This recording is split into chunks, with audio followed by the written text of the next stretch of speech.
Ladies and gentlemen, good day and welcome to AU Small Finance Bank Q4 FY25 earnings call. As a reminder, all participant lines will be in the listen-only mode, and there will be an opportunity for you to ask questions after the presentation concludes. Should you need assistance during the conference call, please signal an operator by pressing star, then 0 on your touchtone phone. Please note that this conference is being recorded.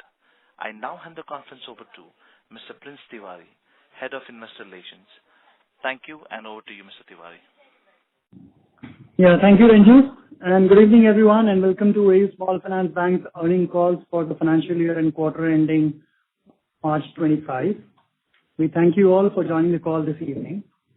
On today's call, on behalf of the management, we have our founder, MD and CEO, Mr. San, our Executive Director and Deputy CEO, Sri Uttam Tibrewalji, our Deputy CEO, Mr. Rajiv Yadav, and other senior members of the management team, along with the IR team.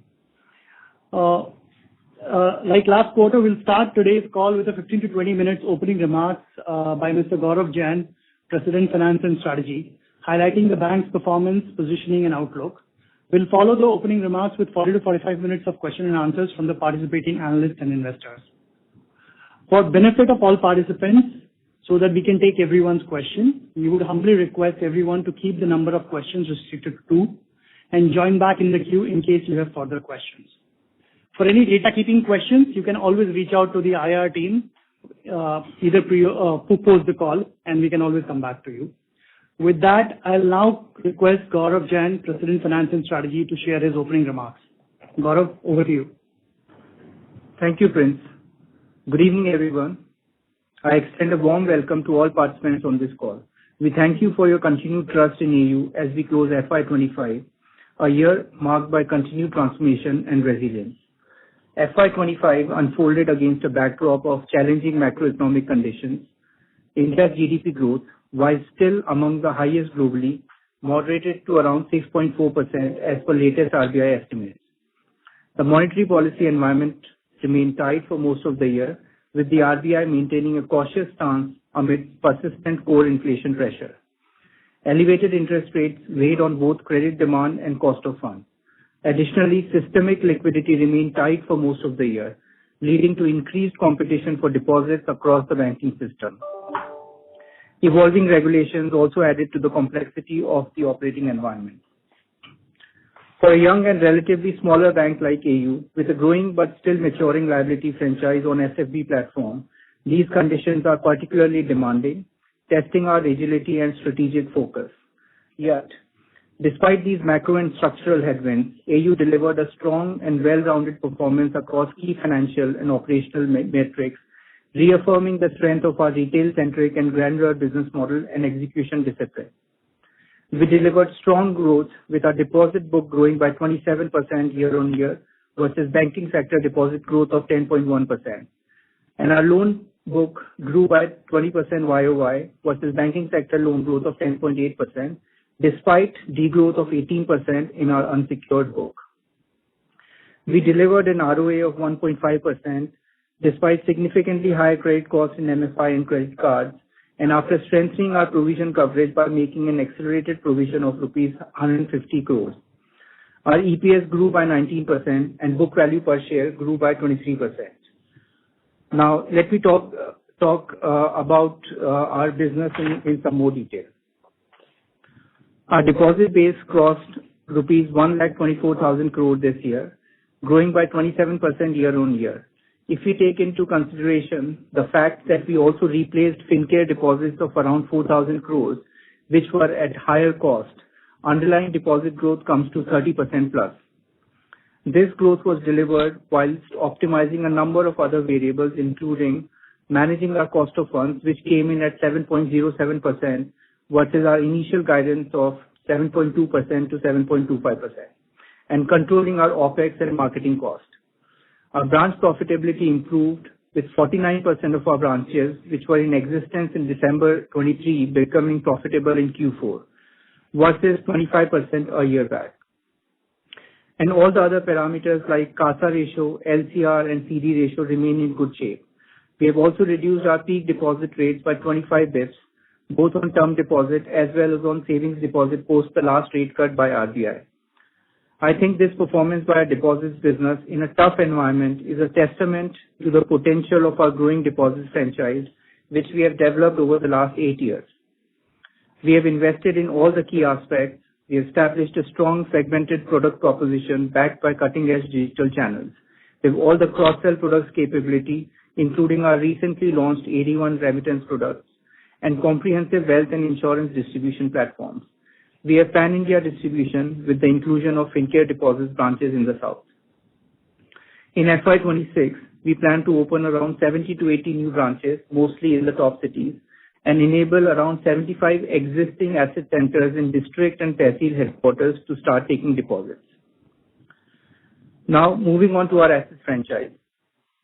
Credit demand was slower during the year, and the banking system's credit growth dropped to 10.8% in FY25 from the highs of 16% last year. In this backdrop, we have performed well with our loan portfolio growing by 20% year-on-year, reaching 115,000 crore, which is around 1.8x of the system growth rate.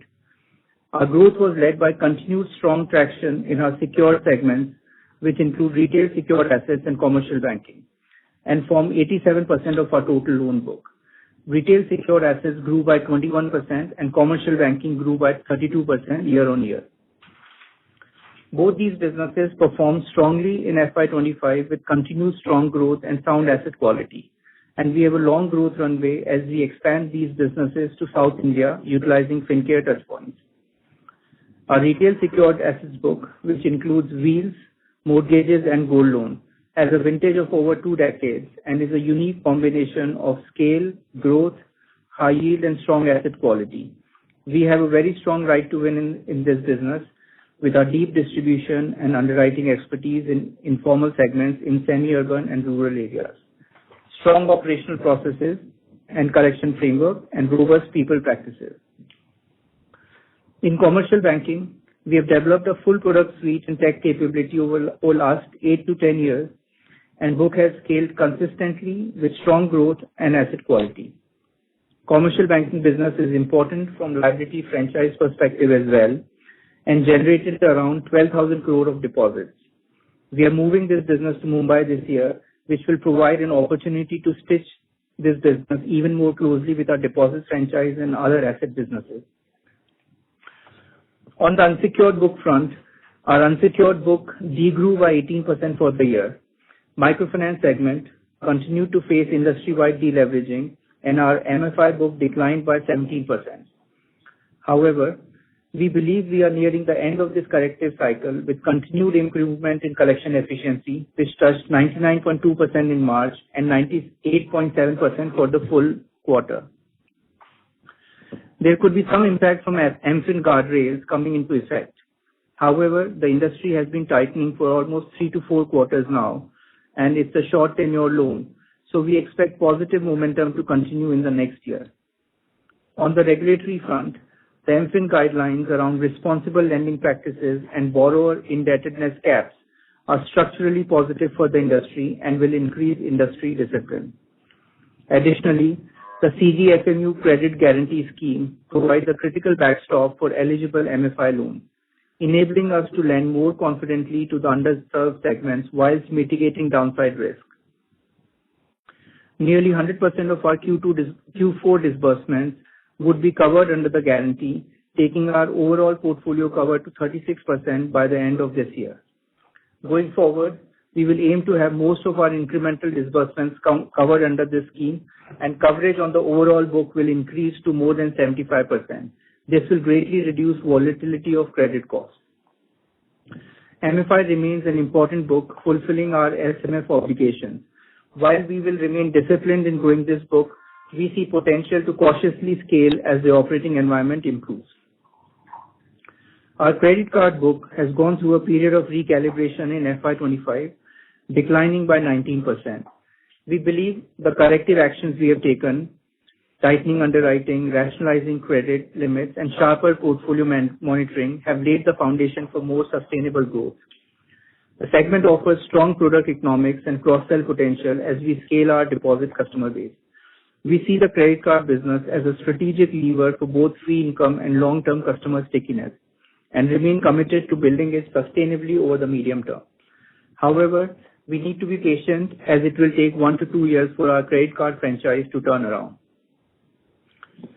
In terms of our strategic initiatives, we continue to stay committed to our strategy of building a retail-focused bank, primarily serving self-employed and MSME customers, with a largely fixed-rate book and a strong deposits franchise.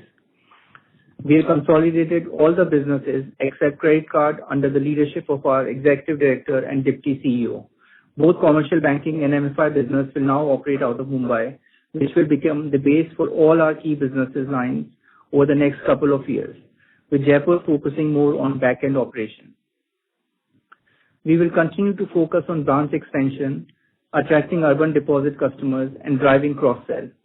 Tech and digital will continue to be an important driver, both as a channel as well as a tool to drive productivity.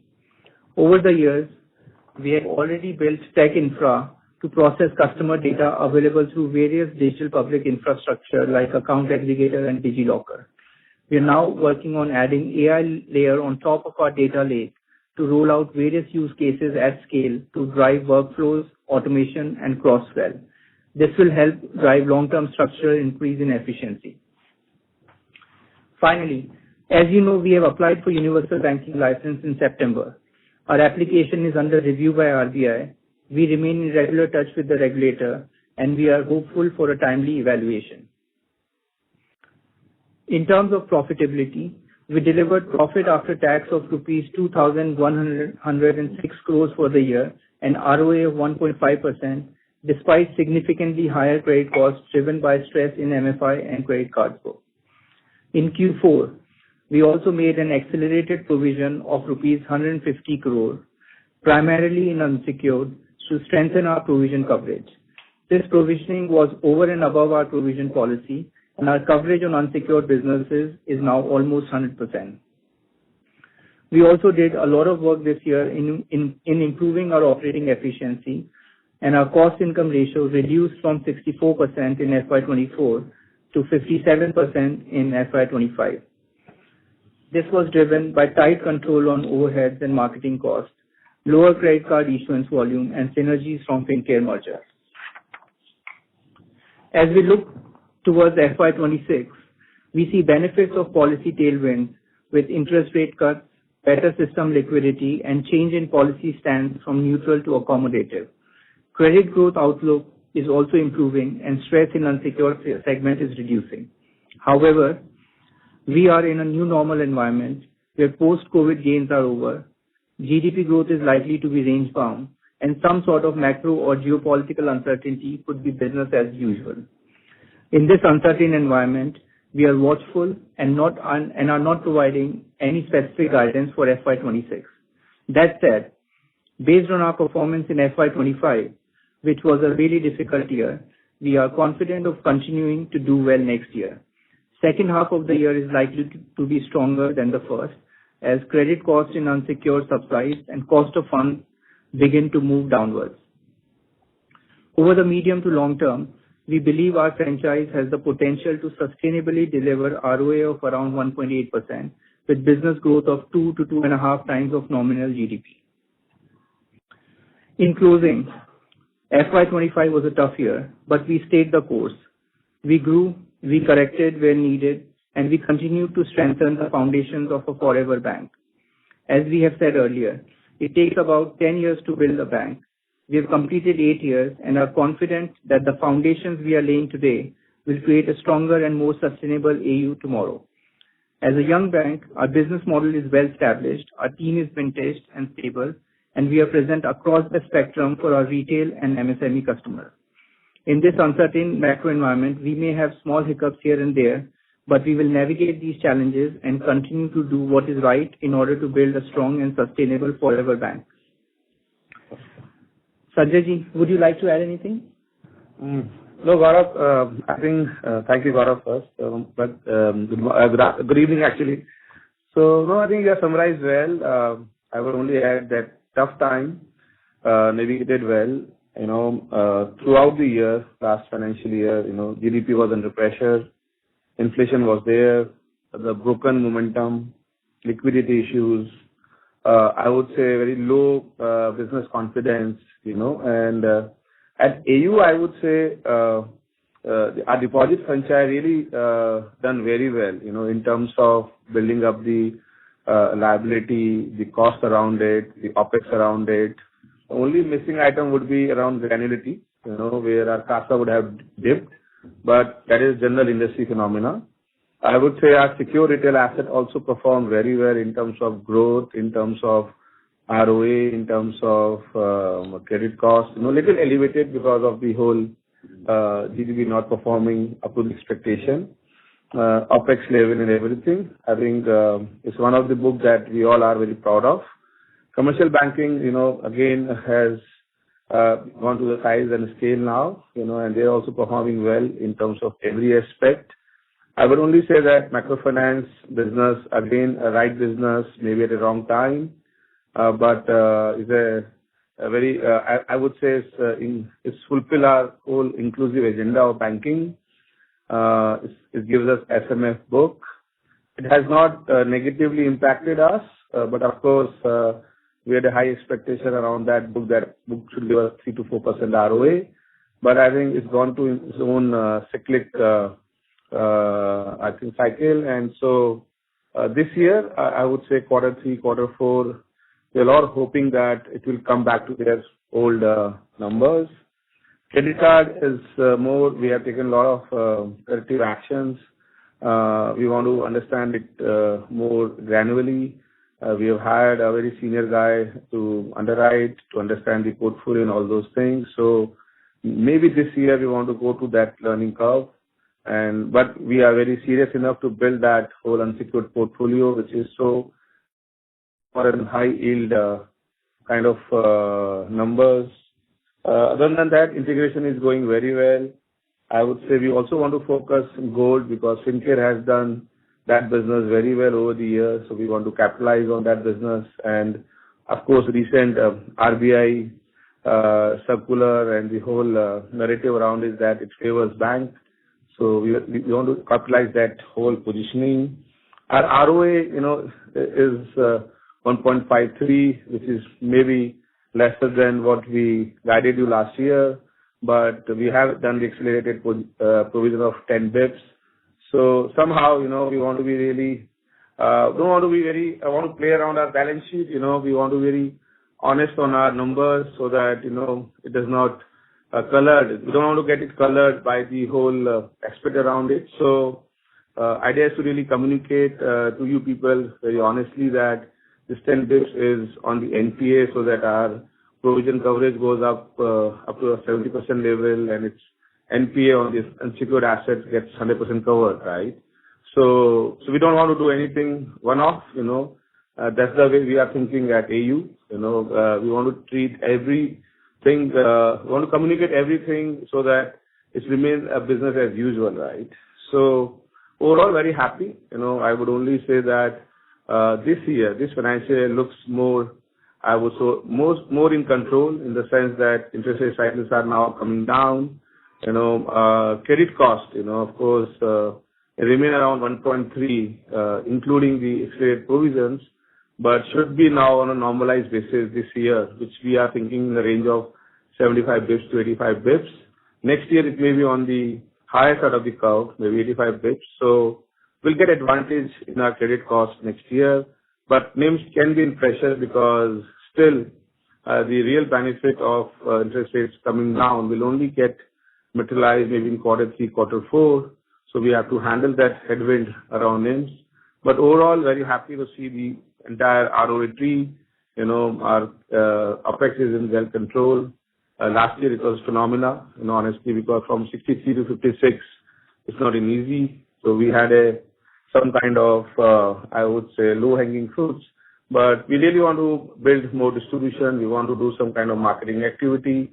So, but idea is to really keep it below 60%, But we'll see how we do it during the course, because we're all expecting that this financial year we should get promoted to Universal One.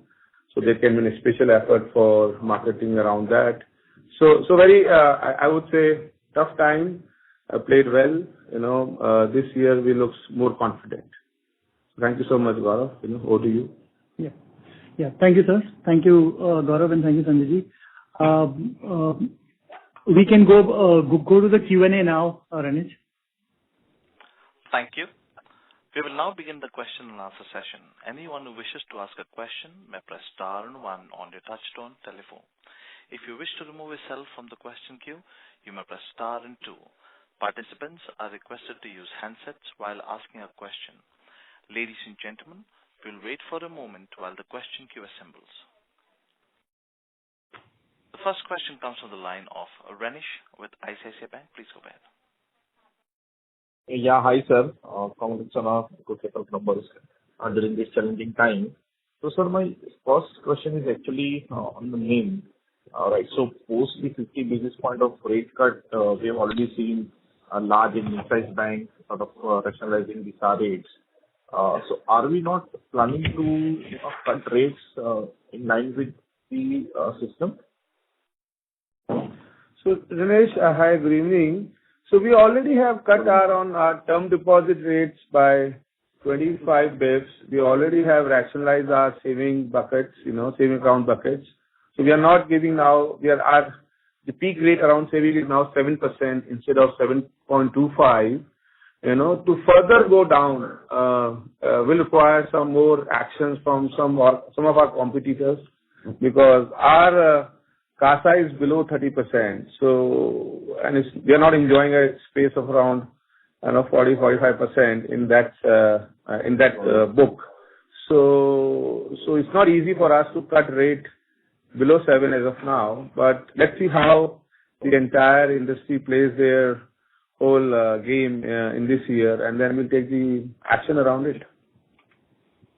Okay. So, is it fair to assume that we might use this scenario, in terms of providing higher rates to sort of accelerate the CASA acquisition rather than rationalizing rates? Is that the strategy? No, I think at AU we don't want to be driven by many things which is one-off. We want to build on our SA and CA basis the product, basis the brand, basis the services which we offer to our customers. So we haven't played last year also, to be honest, because many banks are pricing their saving account better than us. But we played our whole strategy that we'll play around more around acquisition, building the relationship, cross-selling it. So we want to be in that zone than anything else. Got it. And again, just to follow up on that, so maybe a cost of fund might not come down, but the 50 basis point of repo rate cut will eventually impact our floating rate book in near term, right? So broadly, our NIM should sustain between 5.5% to 6% in FY26, or how one should look at it?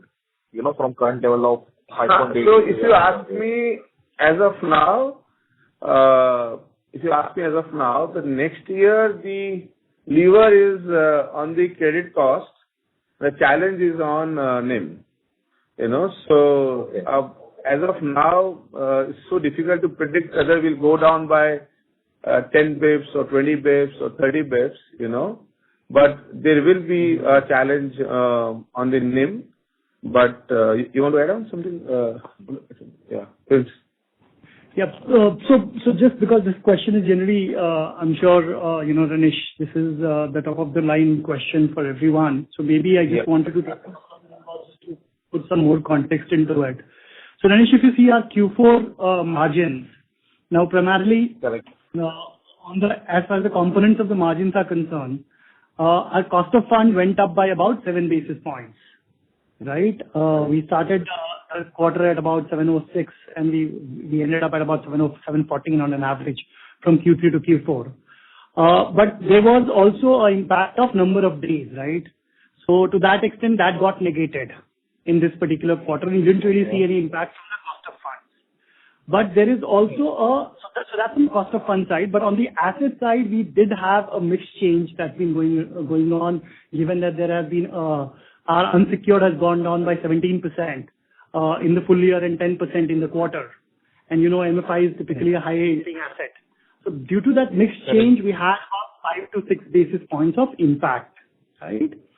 As far as the rate cut on the asset side, on the mix, because of the NIM side, right? Yeah. As far as the rate cut impact is concerned, as you rightly said, 30% of the book broadly is variable rate book. That impact we haven't seen as yet, because typically it takes about a quarter for the entire impact to come through, so maybe 1 basis point, but otherwise, so that's the breakup of the NIM for Q4. So if you see, we have gone down from about 5.85 to 5.79, right? Now, as far as next quarter is concerned, again, or next financial year is concerned, again, the same factors are going to play out. So 30% variable rate book does get impacted in terms of, repricing of the repo rate. Currently 50 basis point cut. If something more happens, it'll have an impact, right? As far as cost of funds are concerned, we have taken a cut on 16th of April, 25 basis points, as Sanjay said, on savings as well as on the term deposits, right? And you know that we are a price taker in that business, given our, small finance act. We are not a universal bank. So to that extent, we obviously have to depend on how the market leaders are doing. So given that we got some space, we have brought down our peak TD rate from 8% to 7.75, and we have brought down our peak saving rates from 7.25 to 7%, right? Going forward, we'll have to see how the market reacts, and basis that we can take a call. So, to summarize, one, is there a yield pressure? The answer is yes, right? Now, it also depends on how quickly we can turn around on the MFI side, on how the business mix changes on the positive side going forward, and how quickly the flow-through happens through the deposits on the rate cut side, right? When the rates started going up about 3 years back, we had guided that it takes about 12 to 15 months for the full impact to pass through. Same way in this cycle also, typically you will see maybe 6 to 9 months when you'll start seeing the impact, as Sanjay said, Q3, Q4, and for the full impact to go through, obviously it'll take 12 to 15 months. So that's the broad story on NIMs. We don't want to put a number out there because a lot of factors are, as I said, it'll also depend on how quickly the rates get transmitted through the system on the deposits. Got it. Also, just a broad calculation, let's say 30% of variable book gets repriced at a 50 basis point lower, so we'll have 15 basis point of impact. And we have already cut our SAR rate by 25 basis points. So in a way, we have already negated that. So then, ideally, first half 26, there should not be any major NIM impact. Am I missing anything here, sir? So it's not a that direct calculation, Ranesh. Obviously, there's the impact of the daily averages, right? How the portfolio is moving, how the deposit is priced. So we are not, we have, as we said in the opening remarks also, we are not putting out a guidance because there are variables. We have told you all the constructs of the NIM, right? Now it's up to you for assuming. We'll come back and report to you as we have more data point. Got it. And just a clarification. So Sanjay sir has mentioned about credit cost remaining at 75 to 85 basis points. So that number is for 26 or 27? So that's the long-term average that we are talking about, that as a bank we want to position ourselves given the change in the asset mix.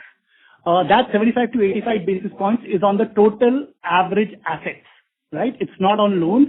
It's on total average assets, right? 75 to 85 basis points. And as we said, that's a long-term average. For next financial year, we are expecting that we might be on the higher end of that curve, given that there is some more, credit cost has to flow through on the unsecured business in the first half. So, sir, what is the corresponding number for this year? 1.3. 1.3. Okay, got it. So basically, we are expecting maybe 30 to 40 basis point of improvement in credit cost in FY26. On a ROE tree. Yeah. Yes. Okay. Thank you and best of luck, sir. Thanks, Ranesh. Thank you. Next question comes from the line of Kunal Shah, Citigroup. Please go ahead.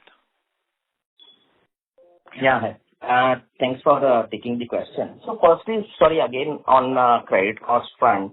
So when we look at the accelerated provisioning, that seems to have been done largely towards the GNPAs and making 100% provisioning on the unsecured. But when we look at it overall in terms of the SMA pool, as well as when you indicated that MFIN 2.0 guardrail is also getting implemented, and there is a proportion of book which is linked to it. So would that mean that credit cost over next couple of quarters will still continue to be elevated? I think you made that comment in Q4 post the Q3 earnings that credit cost will be elevated in MFI for almost like 3 odd quarters. So any change in that guidance post this accelerated provisioning? So Rajiv will ask Kunal. So the Deputy CEO, I think he can comment on this. Kunal, so fundamentally, no real change. As I said last time, we expected that the Q3 and Q4 of last year would be the highest level of credit cost as a quarter basis, and then they will gradually decline, from a Q1 to a Q2 perspective. Obviously, some degree of accelerated provision that we have taken will be helpful in those quarters, but fundamentally, MFI will take 2 more quarters to reach near normalcy, as we would see. And I think that should pretty much come from a credit cost perspective in Q3 to Q4 kind of a time frame. Operationally, what is the one that we drive as a team is we saw that the Q2 and Q3 were the worst quarters operationally, and Q4, as we'd expected in a typical cycle of microfinance, which typically goes from 9 to 12 months, we saw Q4 improving. The only delta in the Q4 quarter was Karnataka, which happened out of a sequence. First 9 months, Karnataka was perfect. Even that has been handled well and pretty much is now on its path to normalcy. So as you can see from data, we had a very reasonable quarter 4 and with March being exceptional. And we believe that quarter 1 and quarter 2 operation will be stronger. And from a credit cost perspective, we should see that in Q3 and Q4 of this financial year. So Kunal, just to add on here, because what we have done this year is around 1.3 kind of credit cost on total asset, and we are expecting that our credit cost can be around 85 bips, for next year. It's basis that first 2 quarters will have an elevated cost on microfinance and credit card, but quarter 3, quarter 4, we are expecting strong pullback, and that is why, the overall cost of credit has gone down. We should go down for the year, right? And we expect our real book, the secured asset book, commercial banking, largely in the same range, but better than this year. Better than last year. Sure. Yeah. Got it. So when we look at it for full year, maybe the MFI credit cost was almost 7.75 and credit card was almost 11. And now we know that SMA pool is 3.7, maybe almost like say 70 basis points improvement compared to that of Q3. But this SMA pool will still flow through. And if we look at maybe the collection efficiency from the SMA bucket, what is the kind of slippage and what is the kind of, if we have to particularly touch upon these 2 particular segments, not the overall credit cost, then how would it pan out maybe compared to 7.75 and 11? This, Look, I think we have collection efficiency improving across the buckets, right? And as Rajiv ji mentioned, March was particularly strong. So we are expecting this positive momentum to continue in the new years as well, right? So depending on, where we end up with that that will determine the trajectory of improvement in maybe sort of Q2 onwards. Sure. Not just to clarity, credit card, like you are seeing around 11% or 12.86, right, for this year. It should be around 6 to 7% for next year. And MFI also should be around 3.5%.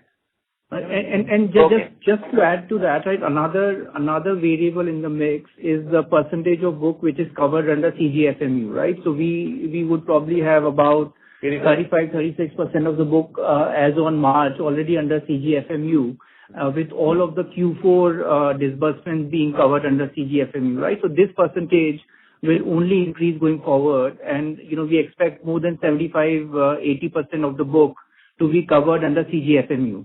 So as I mentioned earlier in my opening remarks, this will reduce the volatility around credit cost. So whereas we will incur some cost for the scheme, but we will benefit in bad times by the downside protection afforded by the scheme. Got it. And one more question, if I can squeeze in. Yeah. Sorry, yeah. No, go ahead, Kunal. Go ahead. Yeah. So the other one was on the universal license. You indicated that you are in communication with the regulator. So what is the kind of timeline which we can draw? Obviously, now the committee said they are evaluating. So when can we expect the universal bank license? I would say this calendar year. This calendar year. Yeah. Okay. Got it. Decisions should happen, right? Decisions should happen in this calendar year. Okay. Got it. Thanks a lot. Yeah, and all the best. Yeah. Thanks. Thank you. Next question comes from the line of Piran Engineer with CLSA. Please go ahead. Yeah, hi team. Congrats on the performance in this turbulent environment. Just two questions from my end. Firstly, out of this 894 crore slippage this quarter, how much would be from the Wheels portfolio? And what was it versus, say, last quarter?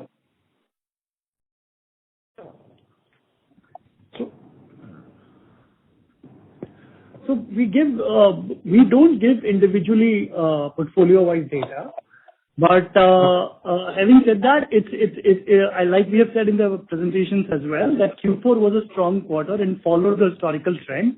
So every business saw reductions in slippages, barring maybe one or two on the unsecured side. So we also definitely saw a very strong fourth quarter. Okay. And also just a clarification in the initial comments, opening comments, Gaurav said it will take 1 to 2 years for the credit card franchise to turn around. So by that you mean break even, or what exactly did he mean by that? Yeah, no. Of course, I think the expectation around our credit card or maybe unsecured business is to generate at least maybe 4 to 5% ROA, right? So, and the first level to get to that, to have the break even. So, I strongly expect to break even by next year, which is the 26-27. And from 27 onwards, it will start giving us some money. Of course, not to have 4-5% ROA in 27-28, but at least give us some kind of positive profit, from that year onwards. Thank you. Mr. Engineer, please rejoin the queue for more questions. Next question comes from the line of Pritesh Pump with DAM Capital Advisors. Please go ahead. Yeah, hi, good evening team. Sir, 2-3 questions. One is on the bulk deposits. What I see as a trend is that we have grown strongly on bulk deposit despite CD ratio being comfortable. Any strategic intent there? Not really. I think the whole system was like this, the CAR and SA remain under pressure, right? And we also have grown our retail deposit, right? But I think the heavy lifting has been done through wholesale deposits. So, but I think our ALM, our CD ratio, LCR all remain very strong. So, nothing specific. I think it was a flow of business. Also the follow-up question was on, say, example, REG. We have grown about 16% quarter-on-quarter. It looks like that we've done wholesale borrowing in terms of deposits, and we've lent to, REG where there's slightly lower spread. So I'm just trying to think why would we grow a little higher in some of these businesses where the market is so tight. No, my friend, REG business is only 3% of our overall assets. The growth perspective. I think it's I know, but it's overall is just 3% of our overall asset, right? So we never had an intention to grow REG, out of the context, right? And that business is doing well. If you ask me, the real estate is doing well. Our home loan book is also can perform well. So it's a linkage kind of thing for us, and it's a very granular. We don't do 100 crore, 200 crore kind of funding, right? It is very maybe around 40, 50 crore kind of funding. So we are doing from last 10 years. So it's very well established franchise, and we just want to be like this. So I think the correlation between wholesale deposit and wholesale lending, I don't think is that way. Thank you. Mr. Bum, please rejoin the queue for more questions. A reminder to all the participants, please restrict yourself to 2 questions. Next question comes from the line of Anand Swaminathan with Bank of America. Please go ahead. Thank you. I have a couple of questions. The first question, when you get your universal bank license, does this guidance around 2 to 2.5, the system growth, still hold? And why I ask this is none of the other universal banks are growing beyond 20-21%. There's no doubt about your capacity to grow. Just wanted to understand, will there be any self-imposed limit or regulator is okay with you growing 25% plus, even after becoming a universal bank? And number 2, when do you next expect to raise capital? Will this be this financial year or next financial year? I just wanted some clarity on that. Thank you. So, Anand, there is nothing as such rule or compulsions from anybody, to grow in that kind of numbers.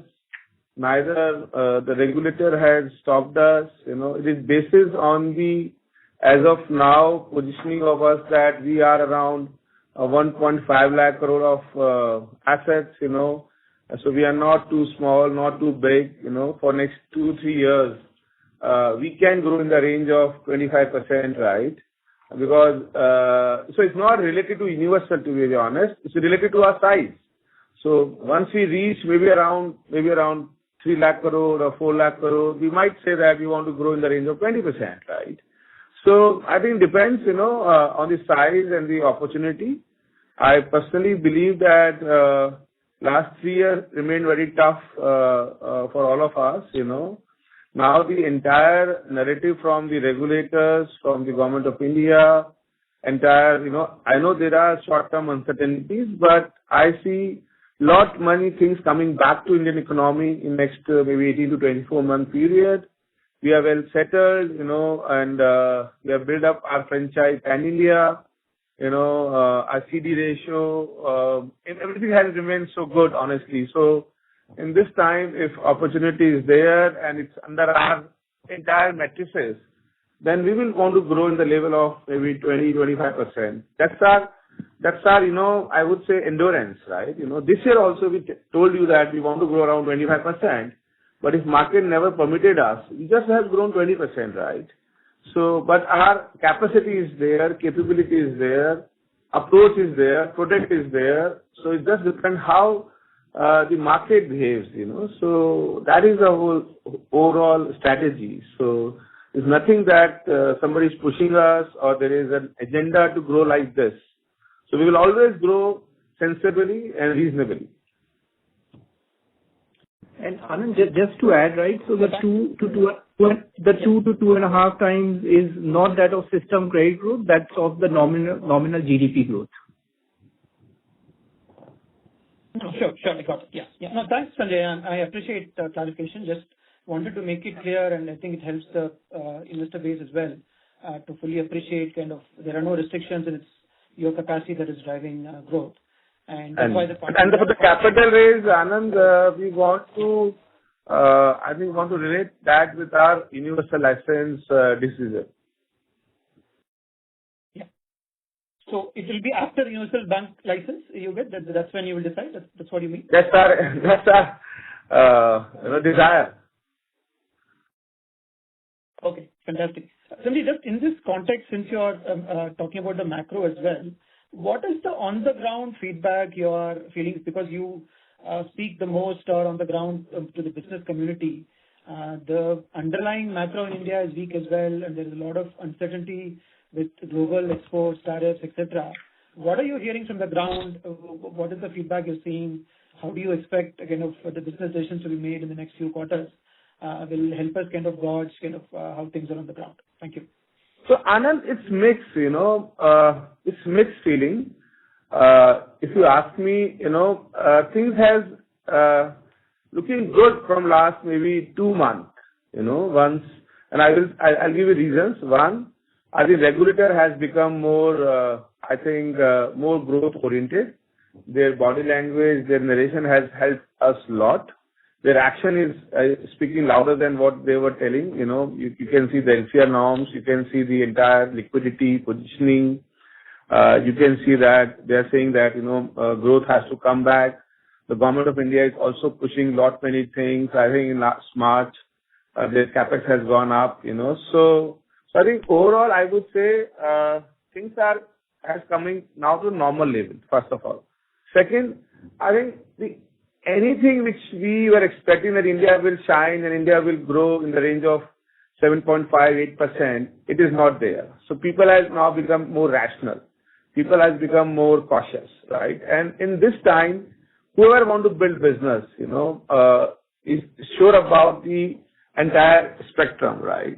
And so that's why in our opening remark, Gaurav were very categorically commented that any kind of euphoria has gone away.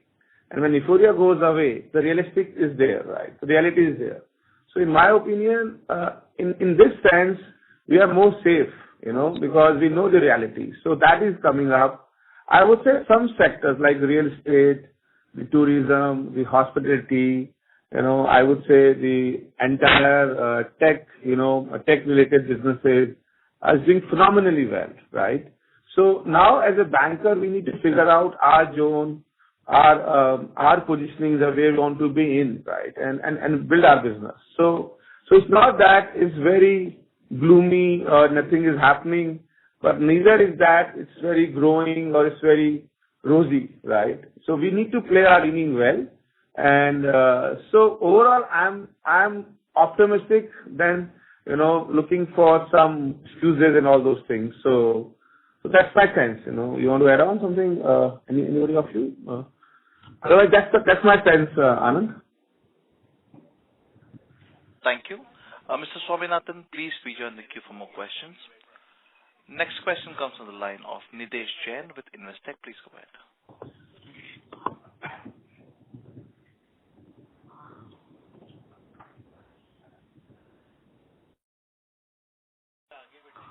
Mr. Jain, please go ahead with the question.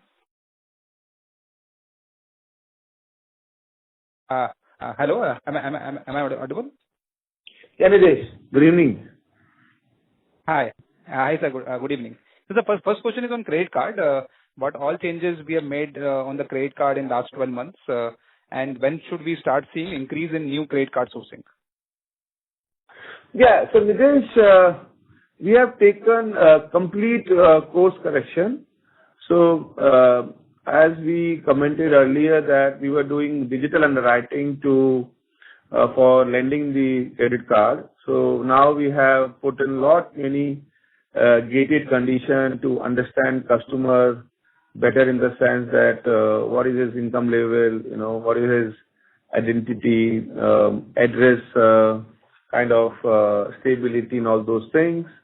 We also have not allowing customer to misuse the card on many of the expense like rent or utility and all those things. So that also have not allowed our customer. That's why, our spend has come down from 1,900 or 2,000 level per month to now 1,000 crore level per month, right? And we have also brought in the specialized credit guy from the industry to help us to build underwriting and the portfolio.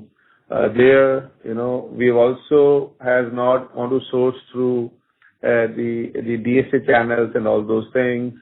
We want to really build more on our ETB, right?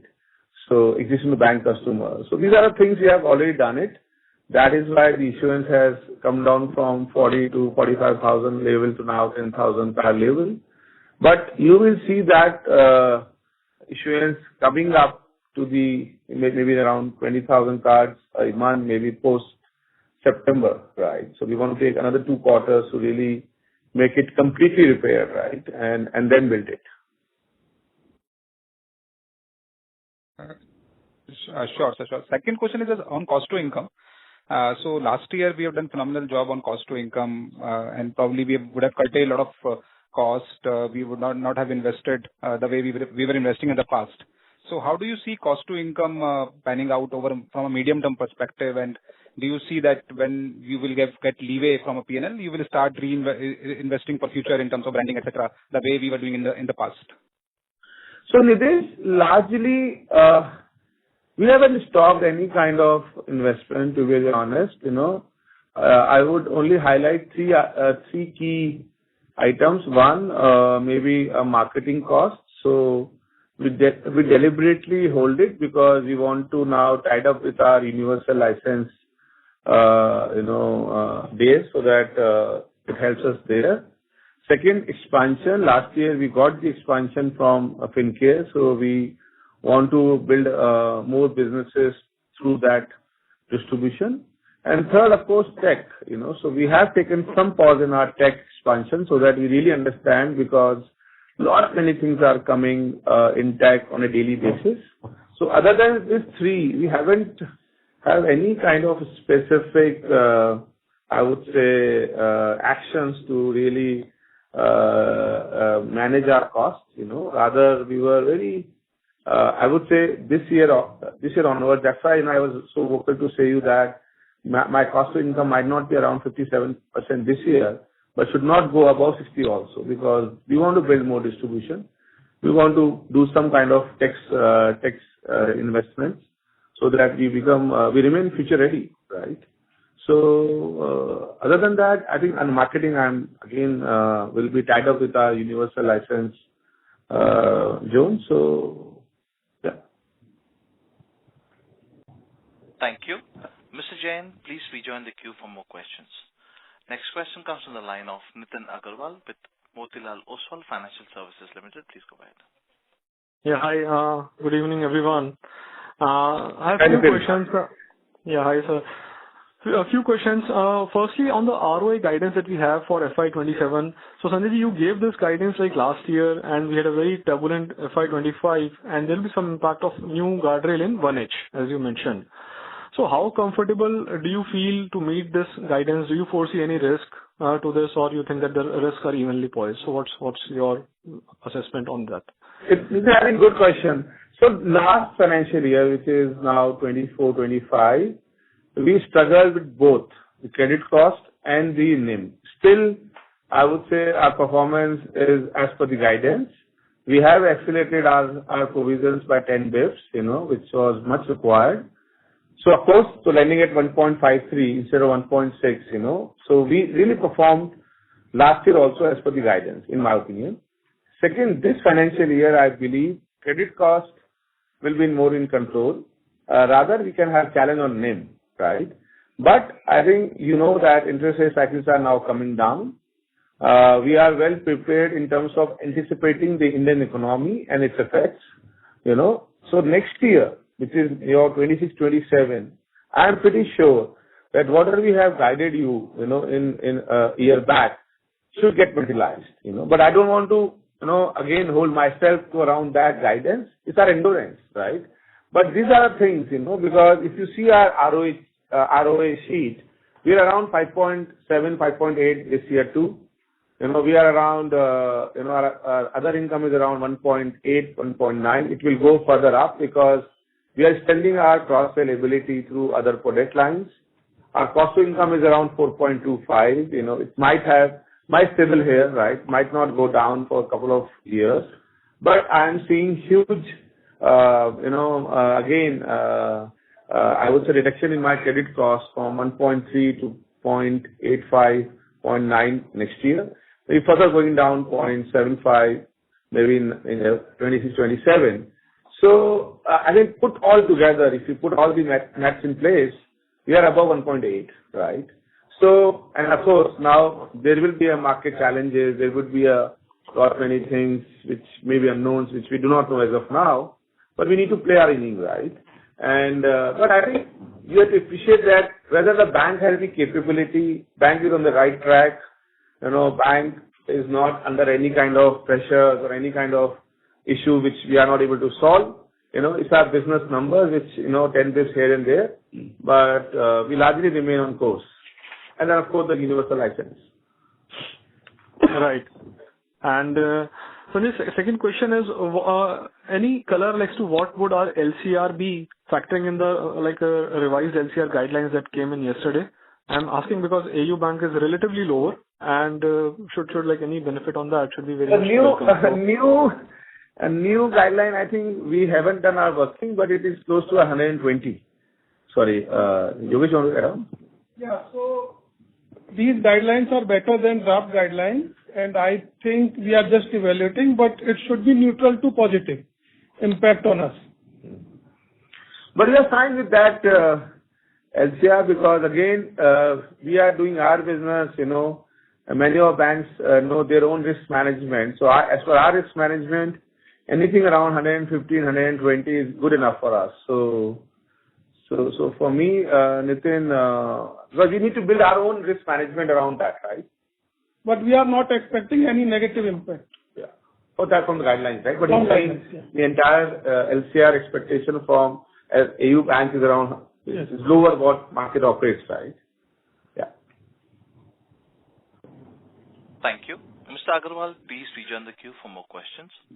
Next question comes from the line of Rohan Mantora with Equirus Securities. Please go ahead. Good evening, sir. Thanks for the opportunity.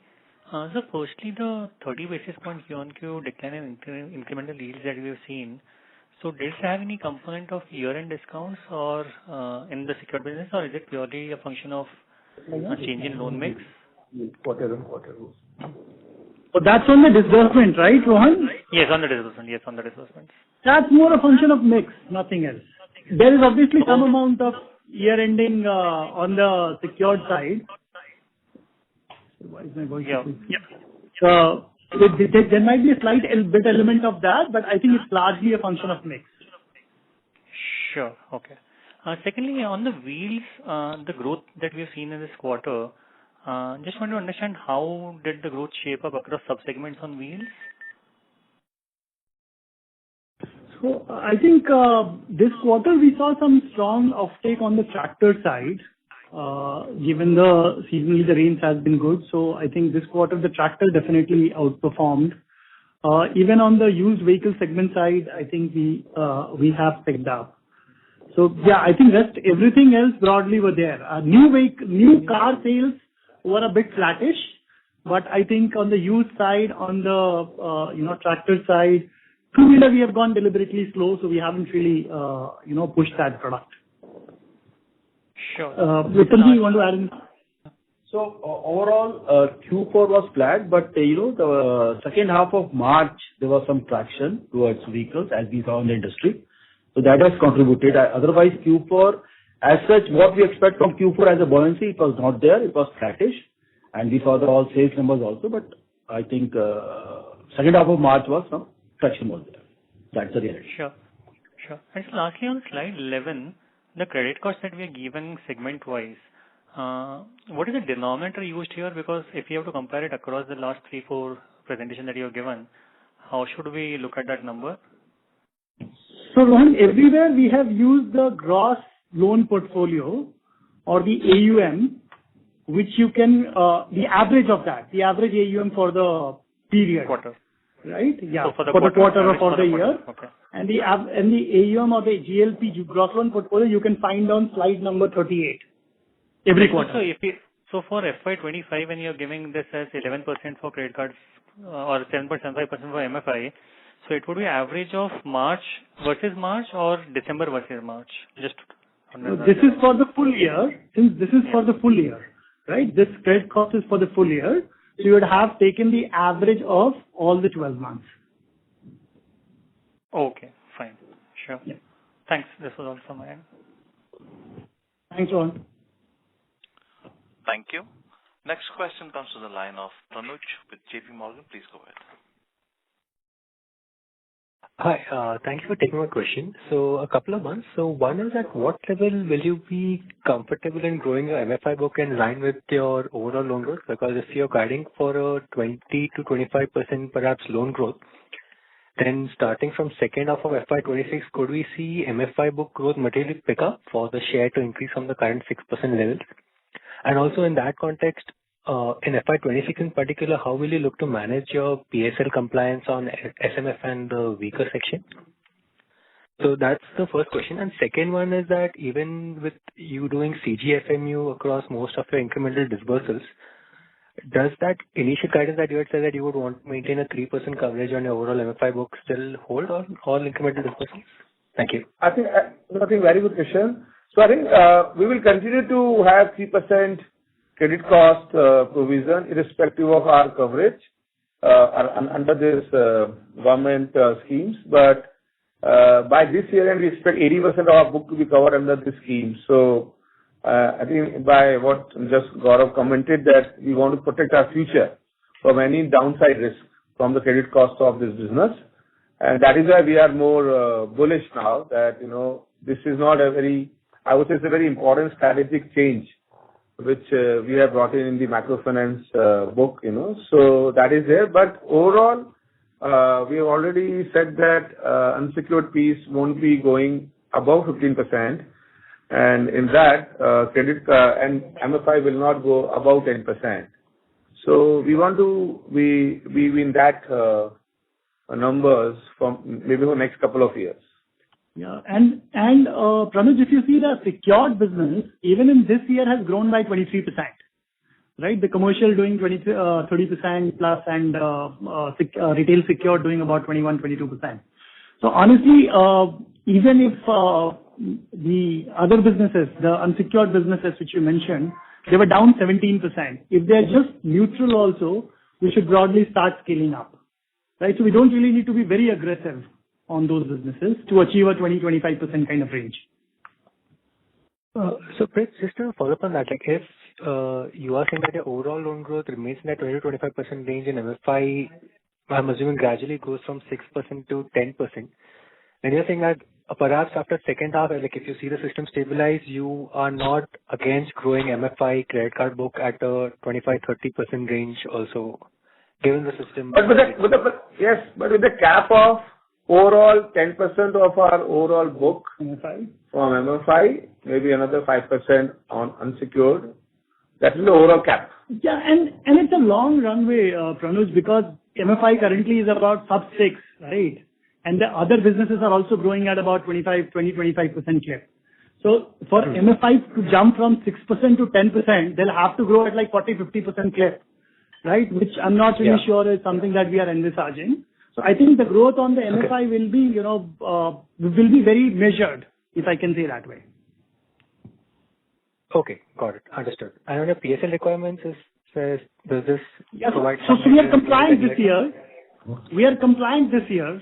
So FY25, we are good on all our sub-segments as well as on the overall PSL. For next financial year, it will be more a function of how the disbursement picks up and, how the book behaves. So, Yogesh, how much percentage this year SMF has been done by microfinance book? 50%. Yeah, so 50% our SMF book obligation has been done by microfinance book. Okay, got it. Understood. Thanks a lot. Thank you. Next question comes from the line of Rahul Jain with Goldman Sachs. Please go ahead. Hi, thank you. Can you all hear me? Yeah, hi Rahul. Yeah, hi Sanjay and team. I think congratulations. It's been a tough year for you all. And despite that, the numbers have been decent. Just had a few questions. Maybe just to start with the credit cards, the loan loss provision guidance, which you said, there's still some residual pain that you'll clean up in the first half. But in this quarter, you already made 150 crores of provisions. So how much more is left? Or maybe if you can just share some more color on, SMA 1 or SMA 2 book in the credit card space. So that's one. Second is, I've got another question on NIMs, but let's just discuss this first before I move to the second question. Yeah. So Rahul, this year, due to the accelerated provision on credit card book, it is around 12.5 kind of credit cost. And I expect a credit cost of credit card on a very normalized basis should be in the range of 5 to 6%. Next year, this financial year, 25-26, I expect my credit cost on credit card should be around in the range of 6 to 7%. So the idea is to bring my credit cost assumption on a book level on a normalized basis from this year onwards. So that's why, we have done this accelerated provision so that the normalized credit cost should be there on our balance sheet from this year onwards. So I don't think that any specific provision is required from here onwards to really arrest our any additional credit card costs. So the first half would mainly be, any elevated credit costs that might be there would mainly be because of the MFI and lower recoveries in your secured retail asset business, which is seasonal in nature. Is that a fair assumption? Yeah. Yes. So I think already still a very early days. Honestly, we are just talking on 22nd April. So March has been very promising in all aspects, be it recoveries in around secured assets or be recoveries around microfinance or credit card. We as a team has pulled up many good things in March. So still to I won't able to comment that how the quarter 1, quarter 2 can be, but on overall yearly basis, Rahul, I strongly believe that our credit cost will be substantially lower what we have done in this whole financial year. Got it. Makes sense. And accordingly, the slippages that we had in this quarter, can we say that, we are now at the peak and therefore the worst is behind us? And even in the first half itself, we should start seeing the improvement because the collection efficiency in the MFI business has almost normalized, as shown in the presentation. Credit cards, is getting to the normalized run rate. So fair to assume that slippages have peaked in this quarter? Again, Rahul, honestly, I'd love to say that, and we'd all want to, but as we said, it's a Q4 right now, and there is definitely always a year-ending phenomena that plays out. And as you rightly said earlier in your question, that Q1, Q2 typically has a seasonal impact. So honestly, I would like to reserve my comments on that and just wait it out. But definitely, I think in all the businesses we have seen an improvement in slippages, and hopefully, we can come back to you. If there is no major, heat wave or other things, then hopefully we should be there. But let's just wait out for Q1, Q2. Some seasonality always plays out. I don't want to really comment. Makes sense. The third question is on the margins. So, your wholesale deposits and your floating portfolio by and large is similar in terms of the proportion of the respective portfolios. We've seen a sharp reduction in the wholesale rates in the market. So your commentary still remains the same on margins that first half will be under pressure because of the EBLR linked portfolio, etc. But this is similar to what we had heard from you all in the fourth quarter. But since then the RBI has taken some serious measures to bring the rates down in the wholesale market. So what's making us so cautious that the margins will still remain under pressure in the first half? Technically, the pressure should be easier or lower after the RBI measures, and not the same as in the third quarter. I'm sorry. Well, also, as I said in the first question, primarily there was an impact of higher cost of fund. The cost of funds moved by about 7 basis points during the quarter. But as I said, that got negated for this quarter because of the number of days, right? So there was a definitely offsetting factor there. That might not be available in the next quarter. So to that extent, there'll be that impact is still to play out, and that's where we are cautious. But otherwise, I completely agree with you that given the steps that the regulators have taken, the kind of liquidity measures that has been infused, and the fact that we have already taken steps on both the savings as well as on the term deposits, and hopefully wholesale prices, wholesale deposits start pricing much lower. We are confident or we are hopeful that, as we progress further into the year, we'll be in a much better position given that 70% of our asset side is still fixed rate and, typically liabilities gets priced earlier. But as I said, I would like to reserve again the guidance to see that how the flow through happens. Sorry, I just have a correction, right? On the credit card stuff, right? So next year, our credit cost is going to be elevated in the first half, and in the second half, it will probably start approaching, towards more normalized levels that Sanjay ji mentioned of 6 to 7%, right? But as a result, my full year credit cost on credit card will remain elevated above normalized levels.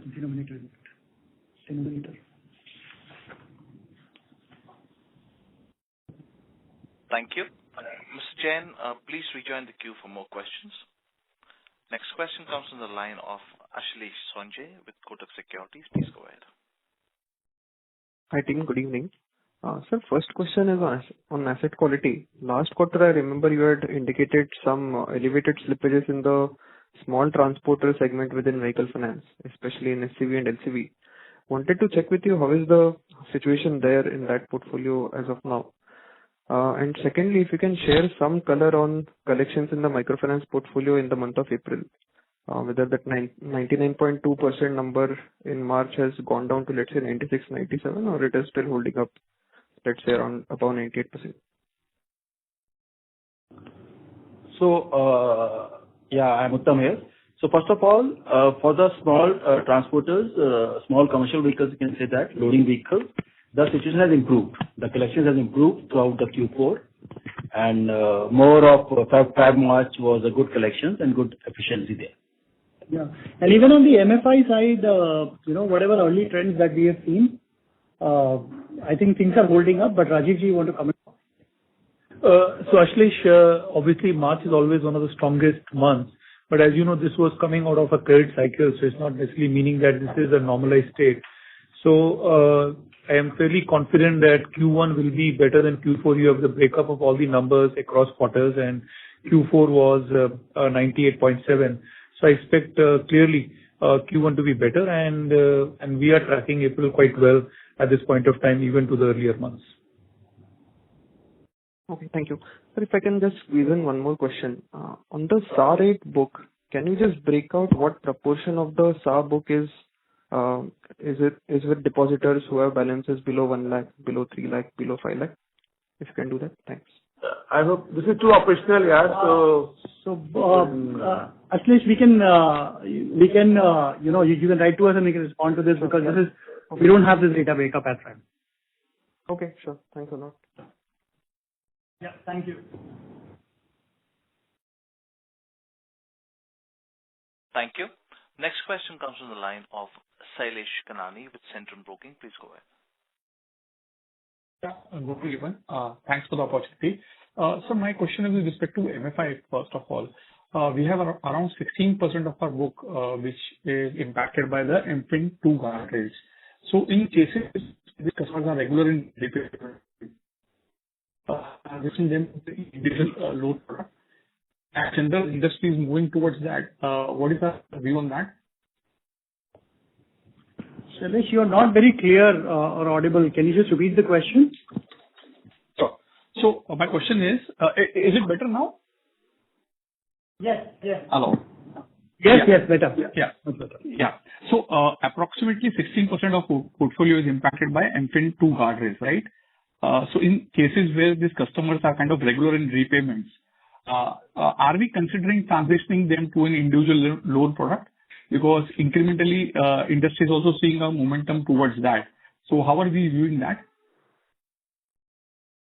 So Shailesh, individual loans is something which we have to strategically debate and come back and see whether we sort of want to migrate to that as a general microfinance proposition, because it's not just about the impacted customer, it's in a broader construct. I would just say that we are working with the customers. We have, these customers have been well educated over the last 1 or 2 quarters for the guardrails which have been launched and what we were transitioning to.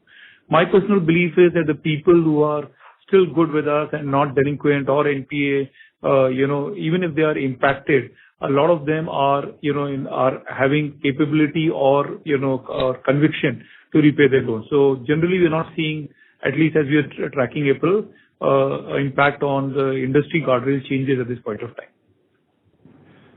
Yep. Just to clarify further on that, Shailesh, we only do joint lending, JLG model today. We don't do individual model on the microfinance portfolio. Yeah, I'm aware of that. I was just thinking, I was just wondering if we are considering that as a product.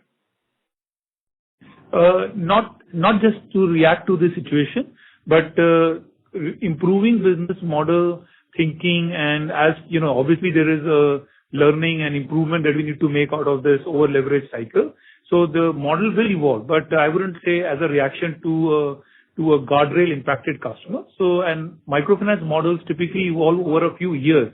They're not reactive to a situation, because ultimately there are a large number of workforce customers, and there's a lot of science behind what has been built over the last 2 decades. So I would say some evolution would happen, and we'll work that through, over in this financial year. Thank you. Mr. Kanani, please rejoin the queue for more questions. Next question comes from the line of Pritesh Bumb with DAM Capital Advisors. Please go ahead. Hello, can you hear me? Yeah, Pritesh. Nice. Yeah. So one question was on the home loan NPA side. So that has been inching up a bit. Now it is more than 1%. Anything on that? Because we've seen a little bit of NPAs there. Yeah, so some NPAs have come through the transition. As you know that we had a merger, last year, and FinCare used to do this business. So we have seen some transition NPLs, but hopefully we should get back in control going forward.